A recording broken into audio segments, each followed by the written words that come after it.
Hi, everybody. It's me, Tracy. Like, share, comment, and subscribe, and hit the notification bell if you want to be notified every time I upload a video. This platform, my voice, will be used to empower you, inspire you, and inform you. I get all my information from vetted entities. And today, which is Sunday, I'm going to talk about the Holy Ghost check. And I can say that I've went through this myself, and what I mean by that is when you are a believer and you confess, God, the head over my life. I believe in God, Jesus, and the Holy Spirit. You get baptized. You start going to church. You get involved in the church. You may start, doing different things or holding a certain seat in the church, being an active member, and everything is good, right? God is talking to you. Your relationship with God is growing. Some people, when they get older, they say, well, I'm coming on in, I'm going to turn over a new leaf, and I'm going to change my life. And some people, they get up and testify in church. They may say, God has kept me, from getting hurt or killed. Some people may get shot and be like, that's my testimony. God could have took me out of here, but by the glory of God, I'm still here, y'all. So, some tragic may happen, or even being on drugs, God deliver them from drugs and, that type of abuse or bondage or something that has had them. And, they're like, I'm going to go on and come on in the church. So then the test come, and your test may come like somebody may just pull over in front of you while you drive and mind your own business. And somebody hop over in your lane, almost run you off the road. What are your thoughts? What are your hand gestures? That could be a test, like to really, because if you're a child of God, He gonna let you know where you at. You know what I'm saying? You may think you all spiritual, but He's gonna let you know where you really are. Okay. Or one may be, that test your faith is a loved one may pass, or have a illness, or get hurt in a bad accident, something like that, where it changes the dynamics of everybody's life. So your faith could be tested in that way too, as well, where you really are. And also, your spouse may have extra marital activities, and he or she may find another bestie. That can test your faith as well if that happens. So your faith is tested. So from a scale 1 to 10, where are you? Did you pass the test, or do you got a lot of work to do? Now, Jesus was tested as well. Jesus, he was baptized by John the Baptist, his cousin. And John the Baptist was like, Lord, you want me to baptize you? And let me just read Matthew chapter 3, verses 14 through 17. And when Jesus was baptized, he was baptized in Jordan. So I'm going to read Matthew 3, 14 through 17.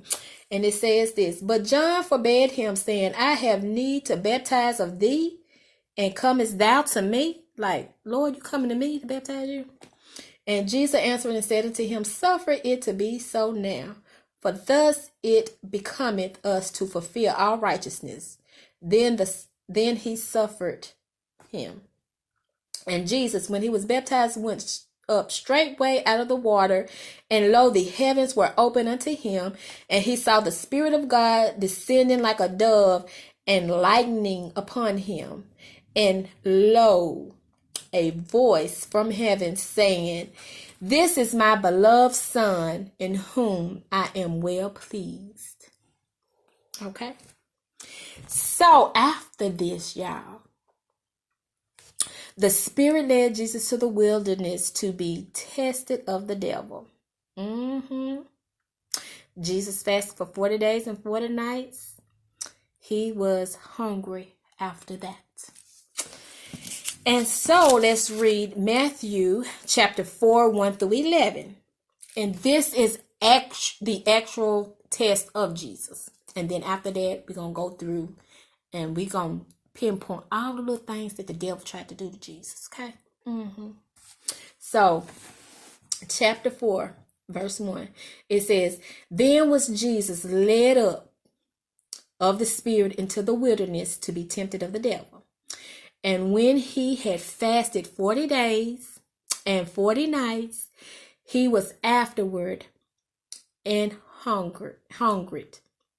And when the tempter, the devil, came to him, he said, 'If thou be the Son of God, command these stones to be made bread.'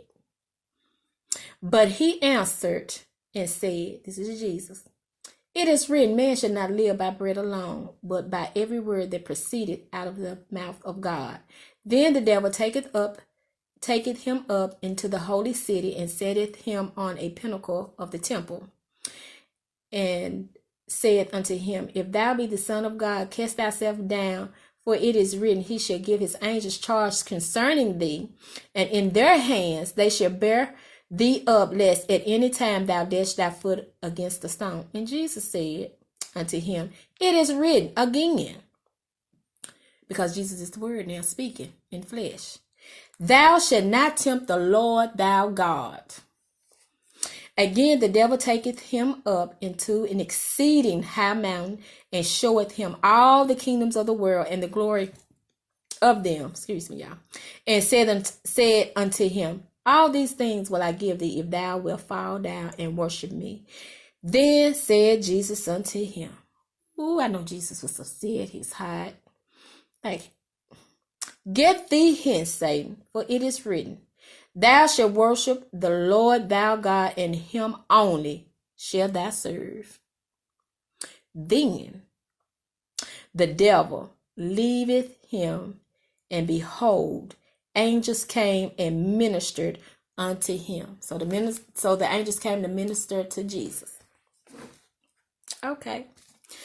Now the tempter, the devil, came to Jesus, knowing he was the Son of God, but said, "If you are, command these stones be made bread." He knew Jesus was the Son of God. That's why he was there, right? For that reason alone. Who else in the Bible have he said to turn some stones into bread? I'm waiting. The devil knew who Jesus was. He just wanted to see, did Jesus know who he was?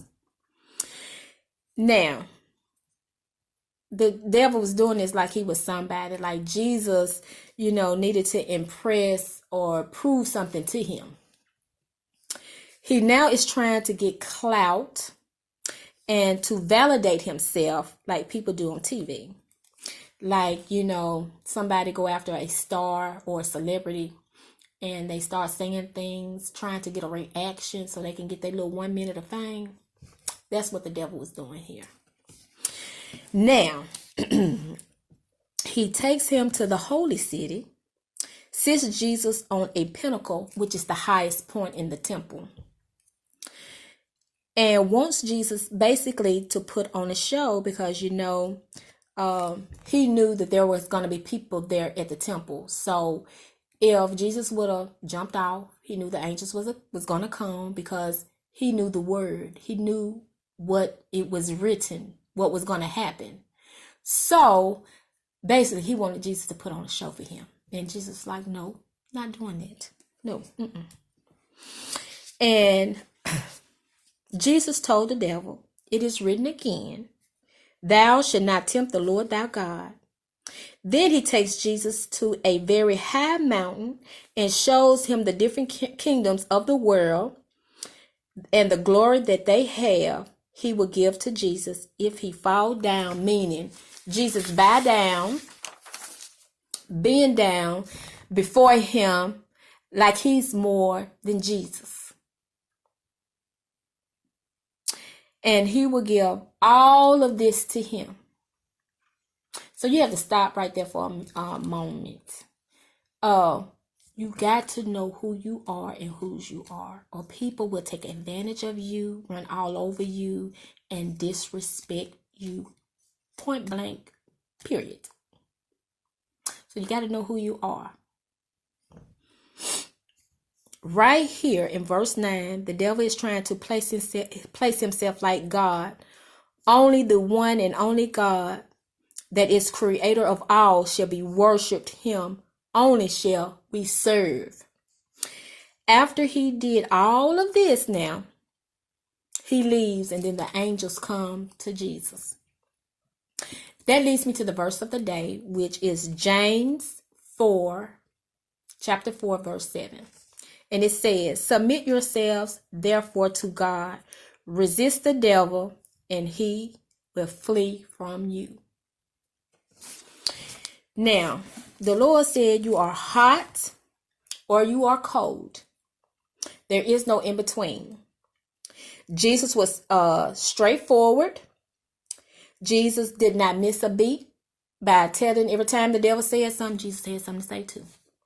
Right behind it to let him know, I know who I am. And let me remind you.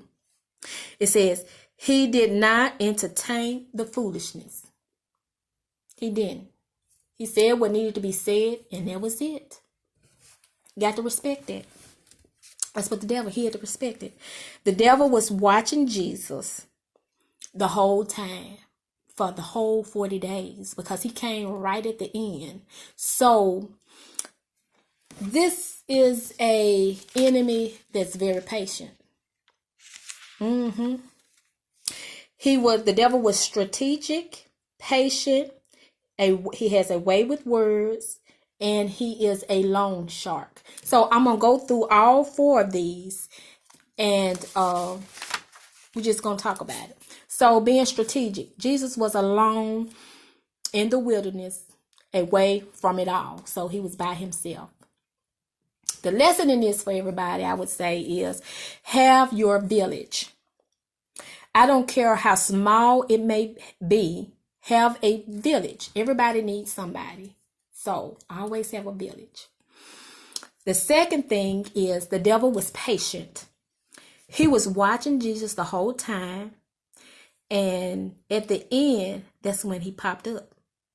He popped up and tempted Jesus when he knew his body was weak and he was hungry. But Jesus didn't do what Esau did by giving up his birthright to his brother Jacob. And that's in Genesis chapter 25, verses 29 through 34. So Jesus didn't do that.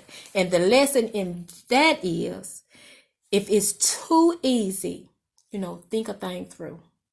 You know what I'm saying? Don't be in a hurry or let nobody be in a hurry, make you be in a hurry to make a decision. Okay, the devil had a way with words. He was very cunning because he said, if he be the Son of God. So it's important for you to know who you are and where you come from. Now, that would be the lesson in that, to know who you are and where you come from. And then the last one would be a loan shark. Okay, the devil tried to sabotage Jesus' assignment. Before he even got started, he trying to sabotage him by offering him all the kingdoms in the world and their glory if Jesus would do one thing. If he would just bow. If he just do that one thing one time. And you can think back in your life, if you would have did that, how it would have changed your life. Lord have mercy. I'm glad I didn't do that. And the lesson is, if it's too good to be true, then guess what it is? It's just too good to be true. You don't get something for nothing. I can say that. So, Jesus passed his test. Because then, guess what? The devil left. When nothing else, he was like, okay, I ain't getting nowhere with him. Let me just go. So he left. Jesus passed his test. Now, talking about me, I don't have no wings on my back. I would never say I'm perfect. God have much work to do with Tracy. He's going to be working on me till I leave up out of here. So I say to you out there, always be growing in God. Give him some of your time, because when something happens, whether good or bad, he always makes time for each of us. So give God some of your time. With that, let me see here. I'm just going to say, continue to grow as a child of God, I love you. I love these talks. God bless you. And toodle